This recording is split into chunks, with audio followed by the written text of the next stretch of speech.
गोलामराଠାରେ आवासी माध्यम स्वयं सहायिका गोष्ठीर ऋण सुध फेरस्त मंगलवार दिन 11 राज्य सरकार आउ एक जुगांत पदक्षेप ग्रहण कर सरकार अधीन मिशन शक्ति माध्यम महिला सशक्ति और अर्थनैतिक विकास अभिवृद्धि नहीं स्वयं सहायिका गोष्ठी मानकर विकास सकाशे विभिन्न बैंक ठारू प्राप्त ऋणर सुध फेरस्त कर आयोजित कार्यक्रम आवासी माध्यम बेले कार्यक्रम मुख्य अतिथि भाव ब्लॉक अध्यक्षा श्रीमती पंचमी दीप सीडीपीओ प्रेममंजरी साहू वृंदाबाद सरपंच दिनेश कुमार राउत और सीतांशु कुमार मिश्र शाखा परिचालक भारतीय स्टेट बैंक गोलामुंडा शाखा प्रमुख मंचासी नथिले।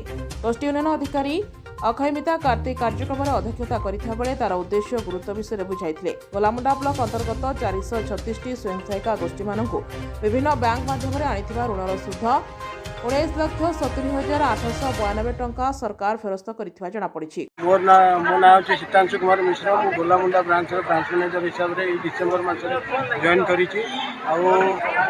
आमे माने जेते आ भितर आमे भी वर्ष आमे 100 रु ऊर्ध्व आमे नुआ एसएसजी लिंक कर सारूनी।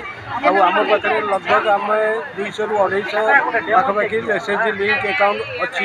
आउ माँ मानक आम मैंने जिते परिमाण चेष्टा करते हेल्प दे पारू आउ जिते से उन्नति करें से आम चेष्टा करुँ आम मैंने माँ मान भी रिक्वेस्ट करें आग को आसतु आम मुख्यमंत्री जो मिशन रखी सक्सेस करूँ। कलाहांडी रथुराम बाग का रिपोर्ट।